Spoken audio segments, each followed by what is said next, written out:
بسم اللہ الرحمن الرحیم۔ السلام علیکم میرے پیارے دوستوں، آج کی ویڈیو میں ہم آپ کو بتائیں گے کہ عورتوں میں سب سے پہلے اسلام کس نے قبول کیا اور حضرت علی نے کب اور کیسے اسلام کو قبول کیا۔ اس کے لیے ویڈیو کو آخر تک لازمی دیکھیے گا۔ عورتوں میں حضور صلی اللہ علیہ وسلم پر سب سے پہلے حضرت خدیجہ رضی اللہ تعالی عنہا ایمان لائیں، پھر گھر کی سبھی لڑکیوں نے اسلام قبول کیا۔ اس کے بعد مردوں میں سب سے پہلے حضرت علی رضی اللہ تعالی عنہ نے اسلام قبول کیا۔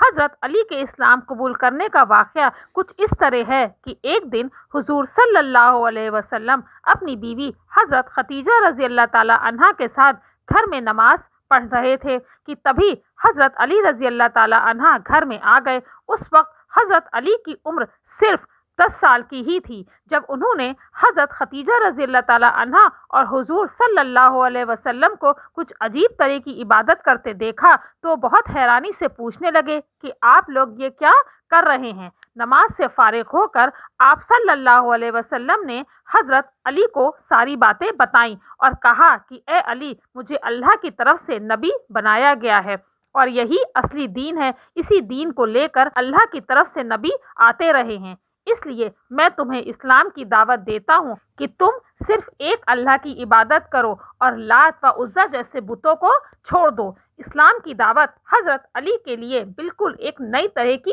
چیز تھی، اس لیے فوراً انکار کر دیا اور کہنے لگے کہ جب تک میں اس بارے میں اپنے والد ابو طالب سے نہیں پوچھ لیتا تب تک میں کوئی بھی نیا دین قبول نہیں کروں گا۔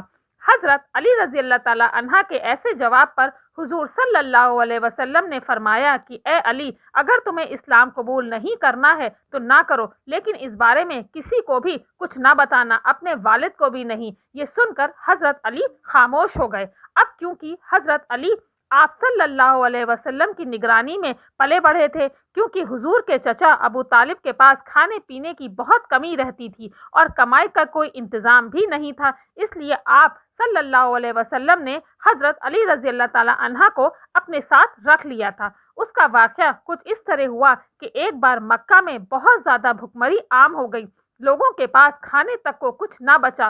اس وقت حضرت ابو طالب بھی بہت زیادہ پریشان ہو گئے، کیونکہ حضرت ابو طالب کے کئی لڑکے تھے اور سب چھوٹے چھوٹے تھے، اس لیے حضرت ابو طالب نے اس بھکمری کے زمانے میں بہت زیادہ پریشانیوں کا سامنا کیا۔ تو یہ دیکھ کر آپ صلی اللہ علیہ وسلم نے اپنے چھوٹے چچا حضرت عباس سے جا کر کہا، اے میرے چچا جان، آپ تو دیکھتے ہیں کہ میرے بڑے چچا ابو طالب کے پاس پیسوں کی بہت کمی رہتی ہے، بال بچوں کی وجہ سے وہ اکثر پریشان رہتے ہیں، اس لیے میں مناسب سمجھتا ہوں کہ ہم دونوں مل کر ان کی کوئی مدد کریں۔ یہ سن کر حضرت عباس رضی اللہ تعالی عنہ بہت زیادہ خوش ہوئے اور کہا کہ ہاں میرے بھتیجے، میں بھی یہی چاہتا ہوں، کیونکہ بھائی کی ایسی پریشانی دیکھ کر میرا بھی دل دکھتا ہے۔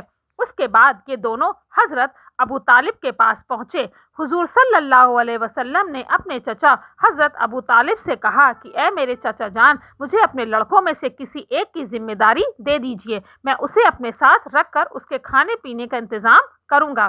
اب کیونکہ حضرت ابو طالب اپنے گھر کے تنگ حالات سے بہت زیادہ پریشان رہتے تھے، اس لیے فوراً اس بات کے لیے راضی ہو گئے اور کہنے لگے کہ میرے چھوٹے بچے عقیل کو میرے لیے چھوڑ دو، باقی تم جسے چاہو اسے لے سکتے ہو۔ تو حضور صلی اللہ علیہ وسلم نے حضرت علی رضی اللہ تعالی عنہ کو اور چچا عباس نے حضرت جعفر کو اپنی کفالت میں لے لیا اور پھر ساری زندگی ان کے لیے ہر ضروری چیز کا انتظام کرتے رہے۔ اب کیونکہ حضرت علی حضور صلی اللہ علیہ وسلم کی زیر نگرانی میں پلے بڑھے تھے اور کھانا پینا بھی آپ صلی اللہ علیہ وسلم ہی کے گھر میں کھاتے تھے، اس لیے حضرت علی رضی اللہ تعالی عنہ نے پہلے تو آپ صلی اللہ علیہ وسلم سے انکار کر دیا کہ میں یہ نیا دین قبول نہیں کروں گا، لیکن کیونکہ حضرت علی سے اللہ تعالیٰ کو اسلام کے لیے بہت سی خدمتیں لینی تھی، اس لیے اسی رات جب حضرت علی سوئے تو اللہ تعالیٰ کی طرف سے ان کے دل میں اسلام کا نور بھر دیا گیا، اور پھر صبح اٹھتے ہی جلدی سے حضرت علی آپ صلی اللہ علیہ وسلم کی خدمت میں پہنچے اور کہنے لگے کہ آپ کس چیز کی دعوت دیتے ہیں، مجھے تفصیل سے بتائیے۔ تو آپ صلی اللہ علیہ وسلم نے فرمایا کہ اے علی، تم اس بات کی گواہی دو کہ اللہ کے سوا کوئی معبود نہیں ہے، وہی عبادت کے لائق ہے، اور لات و عزا جیسے بتوں کا انکار کرو، ان کی عبادت سے نفرت کرو اور صرف ایک اللہ کی ہی عبادت کرو۔ آپ صلی اللہ علیہ وسلم کی ایسی پاکیزہ تعلیمات کو سن کر حضرت علی رضی اللہ تعالی عنہ نے اسی وقت اسلام کو قبول کر لیا اور تقریباً 1 سال تک اپنے والد حضرت ابو طالب سے اپنے اسلام کو چھپائے رکھا، کیونکہ آپ صلی اللہ علیہ وسلم نے حضرت علی سے منع کر دیا تھا کہ ابھی اس بارے میں کسی کو بھی کچھ نہ بتانا۔ اسلام کی شروعات کے 3 سالوں تک اللہ تعالیٰ نے اپنے رسول حضور صلی اللہ علیہ وسلم کو حکم دیا کہ آپ ان 3 سالوں تک اپنے اسلام کو مکہ کے سرداروں کے سامنے پیش نہ کریں، بلکہ چھپ چھپا کر اسلام کی دعوت کو جاری رکھے۔ اس لیے آپ صلی اللہ علیہ وسلم نے 3 سالوں تک کسی کے سامنے بھی اسلام کا اعلان نہ کیا، صرف خاندان اور قریبی دوستوں کو ہی اسلام کی دعوت دی۔ 3 سالوں بعد جب حضور صلی اللہ علیہ وسلم کو حکم ہوا کہ اب آپ کھلے عام لوگوں کو اسلام کی دعوت دیں، تو سب سے پہلے آپ صلی اللہ علیہ وسلم نے اپنے سبھی خاندان والوں کو کھانے کی دعوت پر بلایا اور حضرت علی رضی اللہ تعالی عنہ کو حکم دیا کہ اے علی، سبھی مہمانوں کو کھانے پینے کی ذمہ داری میں تمہیں دیتا ہوں، اس لیے تم ان کے لیے اچھے سے اچھا انتظام کرنا۔ دوستو، اس وقت حضرت علی کی عمر صرف 10 سال تھی، لیکن آپ نے کھانے پینے کا ایسا انتظام کیا کہ سبھی خاندان والے بہت خوش ہوئے۔ حضرت علی رضی اللہ تعالی عنہ نے کئی بکرے ذبح کیے اور سبھی کا گوشت پکا کر دسترخوان پر سجایا، ساتھ میں سبھی مہمانوں کے لیے ایک ایک پیالے میں دودھ کا بھی انتظام کیا۔ جب خاندان کے سبھی افراد آ گئے تو آپ صلی اللہ علیہ وسلم کے حکم پر حضرت علی نے سب کے سامنے کھانا پیش کیا اور بہت اچھے سے سبھی مہمانوں کی خاطر داری کی۔ اس دعوت میں آپ صلی اللہ علیہ وسلم کے سارے چچا حضرت حمزہ، حضرت عباس، حضرت ابو طالب اور باقی دوسرے حضرات بھی شامل ہوئے تھے۔ جب سبھی لوگ کھانا کھانے سے فارغ ہو گئے تو آپ صلی اللہ علیہ وسلم نے کھڑے ہو کر اپنی نبوت کا اعلان فرمایا اور کہا کہ اے میرے خاندان والوں، میں اللہ کی طرف سے ایک ایسی چیز دے کر آیا ہوں کہ اگر تم اسے قبول کر لو گے تو دنیا و آخرت دونوں جہانوں میں کامیاب ہو جاؤ گے، اس لیے اس کام میں میرا کون کون ساتھ دے گا؟ یہ سن کر سارے مجلس والے ایسے خاموش ہوئے جیسے سبھی کو سانپ سونگھ گیا ہو، کسی نے کوئی جواب نہ دیا۔ جب حضرت علی رضی اللہ تعالی عنہ نے یہ منظر دیکھا تو آپ صلی اللہ علیہ وسلم اپنے خاندان والوں کو امید کی نظروں سے دیکھ رہے ہیں اور کوئی بھی آپ صلی اللہ علیہ وسلم کا جواب نہیں دے رہا ہے، تو حضرت علی کھڑے ہو گئے اور کہنے لگے کہ اے اللہ کے رسول، اگرچہ میری ٹانگ پتلی ہے اور میری آنکھوں میں بیماری ہے اور میں ایک چھوٹا بچہ ہوں، پھر بھی میں آپ کا ہر طرح سے ساتھ دوں گا۔ اس چھوٹے لڑکے حضرت علی کا ایسا جواب سن کر مجلس میں بیٹھے سبھی لوگ ہنسنے لگے اور وہ سارے لوگ حضور صلی اللہ علیہ وسلم اور حضرت علی پر ہنس رہے تھے، لیکن آپ صلی اللہ علیہ وسلم خاموش تھے اور حضرت علی حضور صلی اللہ علیہ وسلم کی چہرے کی پریشانی کو دیکھ رہے تھے، اس لیے حضرت علی سے یہ منظر برداشت نہ ہو سکا۔ حضور صلی اللہ علیہ وسلم نے دوبارہ پھر سے یہی اعلان کیا کہ اے میرے خاندان والوں، میں تمہیں ایسی چیز بتاتا ہوں کہ جس کو اپنا کر تم دنیا و آخرت میں کامیاب ہو جاؤ گے، تو تم میں سے کون کون میرا ساتھ دے گا؟ یہ سن کر پھر سے مجلس میں ایک خاموشی چھا گئی، لیکن حضرت علی رضی اللہ تعالیٰ نے کھڑے ہو کر کہا کہ اے اللہ کے رسول، میں آپ کا ہر طرح سے ساتھ دینے کو تیار ہوں۔ لیکن حضور صلی اللہ علیہ وسلم نے حضرت علی کو بٹھا دیا اور تیسری بار پھر سے اپنے خاندان والوں سے یہی سوال کیا تو کسی نے کوئی جواب نہ دیا، لیکن اس بار پھر سے حضرت علی کھڑے ہو گئے اور کہنے لگے کہ اے اللہ کے رسول، میں آپ کے لیے اپنی جان بھی قربان کر دوں گا۔ حضرت علی کا ایسا جواب سن کر آپ صلی اللہ علیہ وسلم نے ان کی طرف محبت کی نظروں سے دیکھا اور فرمایا کہ اے علی، تو میرا بھائی ہے اور میرا وارث ہے۔ دوستوں، اسلام کے خاطر حضرت علی نے جو قربانیاں دیں انہیں کوئی بھی بیان نہیں کر سکتا۔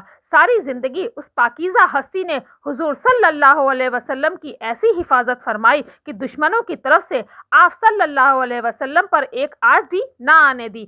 ہجرت کے بعد مسلمانوں کی کافروں کے ساتھ کئی جنگیں ہوئی ہیں، لیکن ان میں سب سے زبردست جنگ خندق تھی، جس میں سارے عرب کے کافر ایک ہو کر مدینہ پر حملہ بولنے آ گئے تھے۔ اس لیے صحابہ اکرام نے مدینہ کے باہر ایک خندق کھود لی، پھر کافر لوگ مدینہ کے اندر داخل نہ ہو سکے۔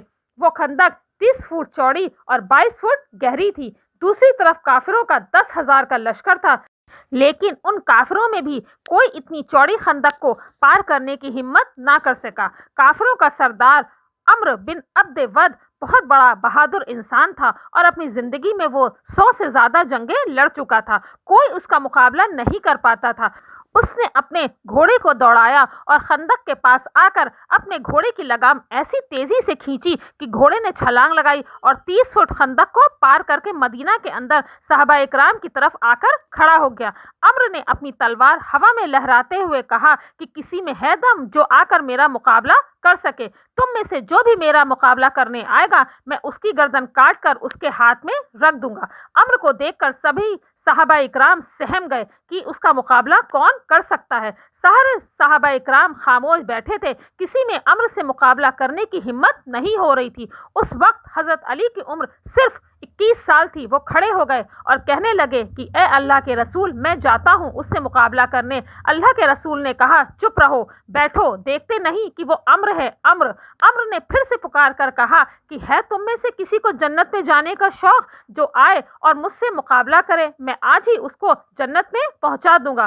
ادھر صحابہ اکرام میں کوئی بھی نہیں کھڑا ہو رہا تھا تو حضرت علی رضی اللہ تعالی عنہ پھر سے کھڑے ہو گئے اور کہنے لگے اے اللہ کے رسول، میں جاتا ہوں۔ تو اللہ کے رسول نے کہا اے علی بیٹھو، دیکھتے نہیں وہ عمرو ہے؟ حضرت علی پھر سے بیٹھ گئے۔ تیسری بار پھر سے عمرو نے کہا کیا تم میں کسی نے اپنی ماں کا دودھ نہیں پیا ہے؟ تو آئے اور عمرو کا مقابلہ کرے، جو آئے گا میں اس کی گردن کاٹ کر اس کو جنت میں پہنچا دوں گا۔ حضرت علی پھر سے کھڑے ہو گئے اور کہا کہ اے اللہ کے رسول، میں جاتا ہوں۔ اللہ کے رسول نے پھر کہا بیٹھو، دیکھتے نہیں وہ عمرو ہے؟ تو حضرت علی نے کہا اے اللہ کے رسول، وہ عمرو ہے تو کیا ہوا؟ آپ مجھے ایک بار بھیجیے تو صحیح۔ اللہ کے رسول نے کہا ٹھیک ہے جاؤ۔ اور پھر اللہ کے رسول نے حضرت علی کے لیے دعا فرمائی۔ حضرت علی رضی اللہ تعالیٰ اس کے سامنے ایک بچے سے تھے۔ وہ عمرو 100 سے زیادہ جنگیں لڑ چکا تھا۔